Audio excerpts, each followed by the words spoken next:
అందరికీ వందనాలు. యెహోవా ఇల్లు కట్టించిన ఎడల కట్టువారు ప్రయాస వ్యర్థమే.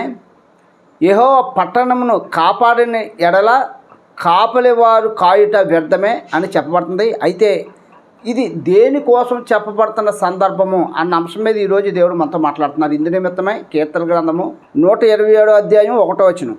యెహోవా ఇల్లు కట్టించిన ఎడల దాని కట్టువారి ప్రయాసం వ్యర్థమే.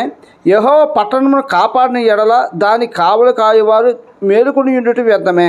చదవని వాక్యంలోని యెహోవా ఇల్లు కట్టించిన ఎడల కట్టువారి ప్రయాస వ్యర్థమే అని చెప్పబడుతుంది. అంటే ఇది మనం నివాసం ఉండడానికి కట్టుకుంటున్నట్టు ఇల్లుల కోసం చెప్పబడుతున్న వాక్యమా అంటే ఇది దానికి సంబంధించిందే కాదు.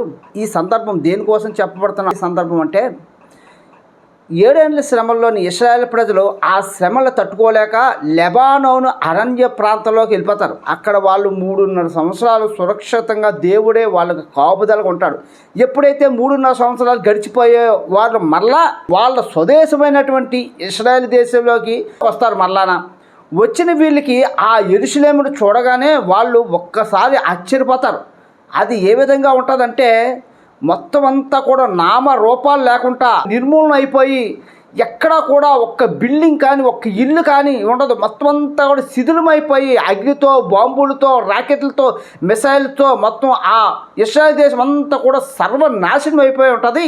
ఇది చూసిన ఇశ్రాయేల్ ప్రజలు కన్నీరు కాచి పశ్చాత్తాపడి ఎంతో దుఃఖిస్తుంటారు. అయ్యో ఇంత మహాపట్టణం ఈ విధంగా సర్వనాశనం అయిపోయింది అని చెప్పి వాళ్ళు గగ్గోలు పెడుతుంటారు. అప్పుడు చెప్పబడుతున్న వాక్యం కోసం ఇక్కడ చెప్పబడుతుంది, యెహోవా ఇల్లు కట్టించిన ఎడల కట్టువారు ప్రయాస వ్యర్థమే అని అప్పుడు చెప్పబడుతుంది. అంటే ఆ ఇశ్రాయేల్ ప్రజలు మరలా ఈ పాడైపోయినటువంటి నామరూపాలు లేకుండా శిథిలమైపోయినటువంటి అగ్నితో బూడిదైపోయినటువంటి ఇశ్రాయేల్ దేశాన్ని మరలా వాళ్ళు ఏం చేస్తారంటే వాటిని మరలా శుభ్రపరిచి చదును చేసి వాళ్ళు నివాసాలు కట్టుకుంటారు.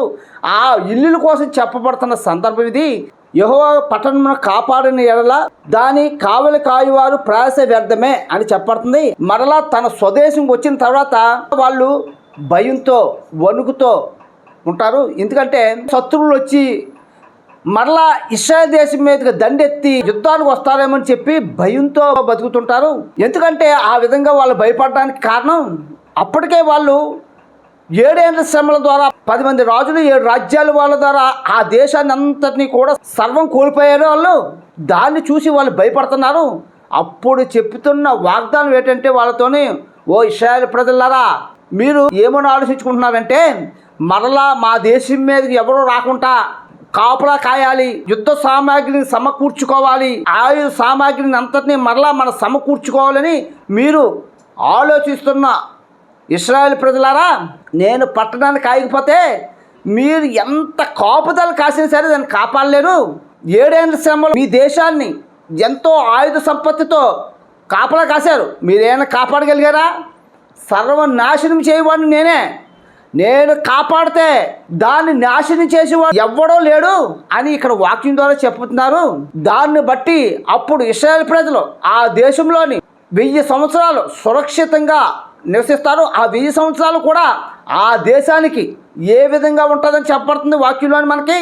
అడ్డగడియలు కూడా వేసుకోలేనంత సురక్షితంగా బ్రతుకుతారు. అంటే వాళ్ళకి మీద శత్రుభీతి అన్నదే లేని విధంగా దేవుడే వాళ్ళని కాపాడతాడు. ఇదే విషయాన్ని దాని ముందు వచనాలు అయినటువంటి కీర్తన గ్రంథం 126 అధ్యాయం అంతా కూడా చెప్పబడుతుంది. సియోనుకు తిరిగి వచ్చిన వారిని యెహోవా చెరలో నుండి రప్పించినప్పుడు మనము కలకనిన వారి వలె నుంటిమి, మన నోటి నిండా నవ్వుండెను, మన నాలుక ఆనందగానంతో నిండి ఉండెను. అప్పుడు యెహోవా వీరి కొరకు గొప్ప కార్యములు చేసింది అన్ని జనులు చెప్పుకునేది. ఎప్పుడైతే లెబానోను అరణ్య ప్రాంతం నుండి మరలా వాళ్ళ స్వదేశమైనటువంటి ఇశ్రాయేల్ దేశంలోకి వచ్చినప్పుడు వాళ్ళు ఆనందంతో సంతోషంతో ఆ దేశంలోకి ప్రవేశిస్తారు. అదే ఈ 120 అధ్యాయం అంతా కూడా చెప్పబడుతుంది. దీనికి పరంపరంగా 127 అధ్యాయంలో ఆ పాడైపోయినటువంటి పట్టణం కోసం యెహోవా ఇల్లు కట్టించిన ఎడల కట్టువారు ప్రయాస వ్యర్థమే అని అక్కడ చెప్పబడుతుంది. యెహోవా పట్టణాన్ని కాపాడని ఎడల కాపలి కాయువారు ప్రయాస వ్యర్థమే అని ఇక్కడ చెప్పబడుతున్న ఈ సందర్భాలు అరణ్యానికి పారిపోయిన ఇశ్రాయేల్ ప్రజలు వాళ్ళ స్వదేశం నుండి ఇశ్రాయేల్ దేశానికి వచ్చినప్పుడు చెప్పిన సందర్భం కోసం ఇక్కడ చెప్పబడుతుందని ఈ వచనం ద్వారా మనకు అర్థమవుతుంది. దేవుడి కొద్ది మాటలు దీవించును గాక. ఆమేన్.